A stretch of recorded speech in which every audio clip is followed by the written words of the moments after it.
Leonardo da Vinci was a true Renaissance genius, so extraordinary that people would stop and watch him walk, marveling at the grace and perfection of his movement.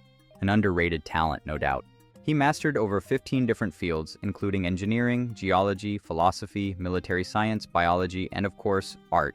His IQ is estimated to have been between 180 and 220. Beyond painting masterpieces like Mona Lisa and The Last Supper, Da Vinci was ahead of his time, envisioning technological advancements centuries before they became reality. The philosopher Arthur Schopenhauer once said, "Talent hits a target no one else can hit. Genius hits a target no one else can see." That perfectly describes Da Vinci. But what made him a genius? What set his mind apart, allowing him to reach a level of wisdom that few ever attain? That's exactly what I'll be exploring in this video, and more importantly, how we can apply those insights to our own lives. Curiosity as a superpower. Einstein once wrote to a friend, "I have no special talents. I am just passionately curious." Leonardo da Vinci actually did have special talents, but what truly set him apart was his relentless curiosity. He wanted to understand everything. Why people yawn, how they walk on ice in Flanders, methods for squaring a circle, what makes the aortic valve close, how light is processed in the eye and how that affects perspective in a painting. He left himself notes to study the placenta of a calf, the jaw of a crocodile, the tongue of a woodpecker, the muscles of a face, the light of the moon, and the edges of shadows. He dissected 30 human corpses, analyzed the mechanics of bird flight, which later helped him design a helicopter, and observed nearly everything around him with meticulous attention. But his curiosity wasn't some magical gift. It was something he cultivated. When he visited the moats surrounding Sforza Castle, he noticed how dragonflies moved their four wings in alternating patterns. Walking through town, he studied how facial expressions reflected emotions. This kind of curiosity isn't just for geniuses. It's something we can all develop. Watch how water swirls as it drains into a bowl, just as Da Vinci did, and ask yourself why it moves that way. This habit of questioning the world has led to nearly every major discovery in history. Einstein, Newton, Steve Jobs, you name it. They all had minds that questioned, explored, and expanded beyond the ordinary. Plutarch captured this idea perfectly. The mind is not a vessel to be filled, but a fire to be kindled. Curiosity is that fire, and we all have the potential to ignite it. The problem? We rarely give ourselves the space to do so. We're constantly occupied, scrolling, consuming, distracted. But curiosity thrives in boredom. Think about Newton. He was sitting under a tree, lost in thought, when an apple supposedly fell on him.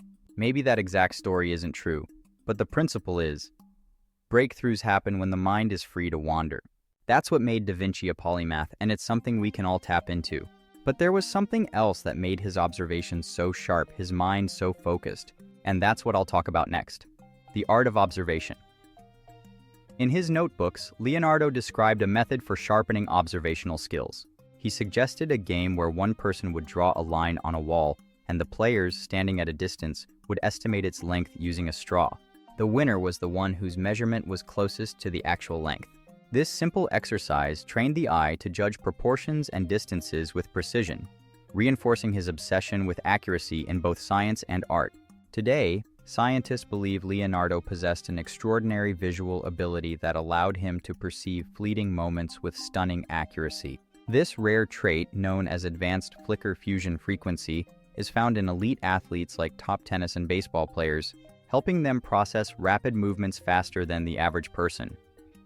While some of Leonardo da Vinci's keen eyesight may have been natural, much of it was the result of deliberate practice. His ability to notice details that others overlooked was extraordinary. One striking example is his discovery that a dragonfly's front and back wings move out of sync, something that modern slow-motion photography only confirmed centuries later. He carefully sketched this observation, proving just how sharp his perception truly was. According to researcher Margaret Livingstone, Mona Lisa's famous smile is so captivating because it captures the precise moment of transition into a smile, a fleeting expression that Leonardo was able to freeze in time. Most people perceive emotions as fixed, but he had the rare ability to recognize and capture the exact moment an emotion was forming. His observational skills have been compared to those of legendary baseball player Ted Williams, who claimed he could see the seams of a baseball as it spun through the air, a skill possessed only by the best hitters in the world. But Leonardo's mastery of observation wasn't just about art. He applied his deep understanding of human perception to create emotional depth in his paintings.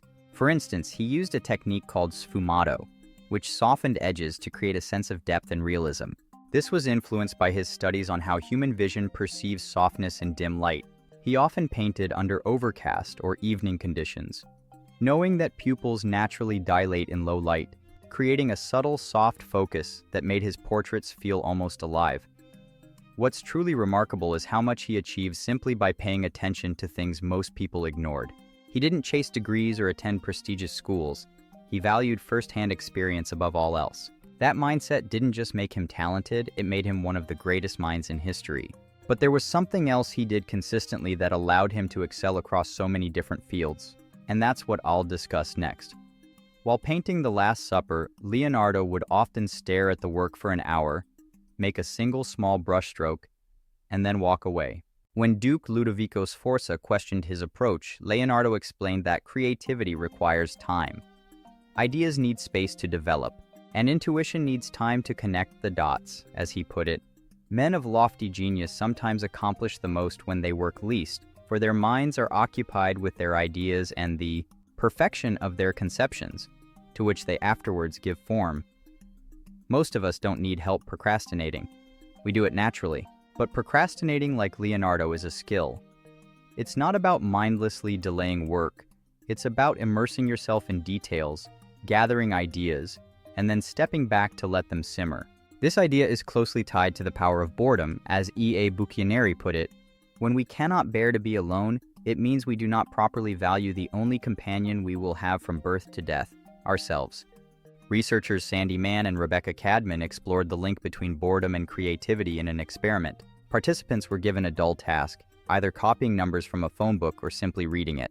Afterward, they were asked to brainstorm creative uses for everyday objects like plastic cups. The results were surprising. Those who had simply read the phone book, experiencing more passive boredom, generated more creative ideas than those who had actively copied numbers. This suggests that certain types of boredom, especially those requiring little mental effort, actually enhance creative thinking. Leonardo instinctively understood this. He didn't just force himself to work relentlessly. He knew when to step away, let his mind wander, and allow ideas to develop naturally. And that perhaps was his greatest secret. Constant work without rest leads to burnout. Sometimes the mind needs to slow down so ideas can take shape. Leonardo understood this, and it's one of the reasons he was admired, not just for his genius, but for the way he lived. Leonardo da Vinci wasn't just a brilliant thinker, he was also incredibly strong and athletic.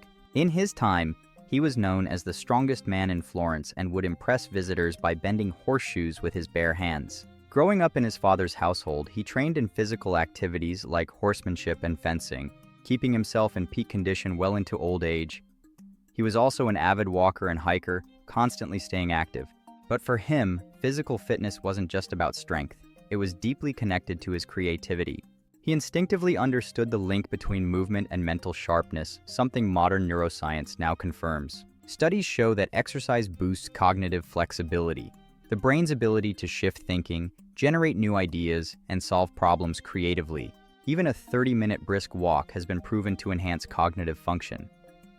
Leonardo may not have had scientific studies to back this up, but he clearly recognized the benefits. And honestly, with his level of intelligence, it wouldn't be surprising if he figured it out himself.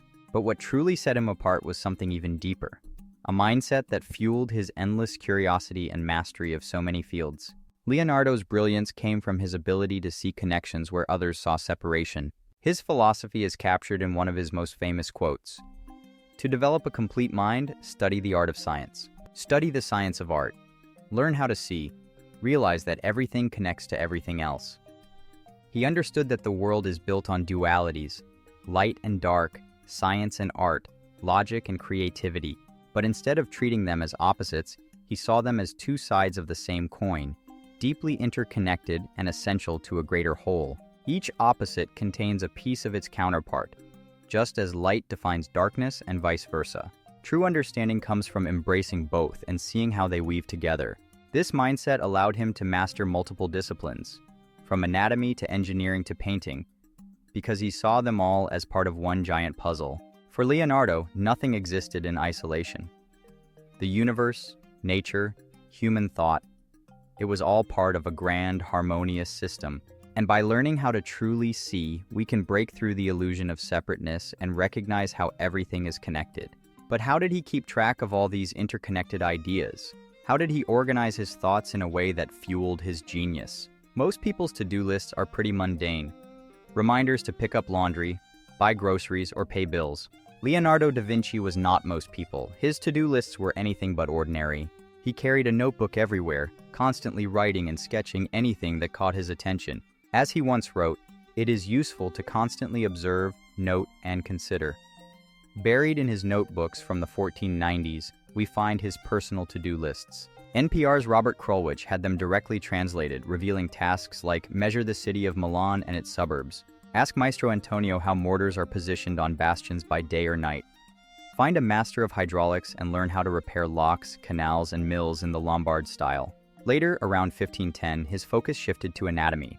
In a notebook filled with stunningly detailed sketches of bones and organs, he listed tasks like get a human skull. His notebooks weren't just records of his thoughts, they were a reflection of his insatiable curiosity and restless mind. Centuries later, we're still in awe of him. His methods, his mindset, his habits, they weren't just the key to his genius. There's something we can learn from, apply, and use to expand our own creativity, knowledge, and way of seeing the world.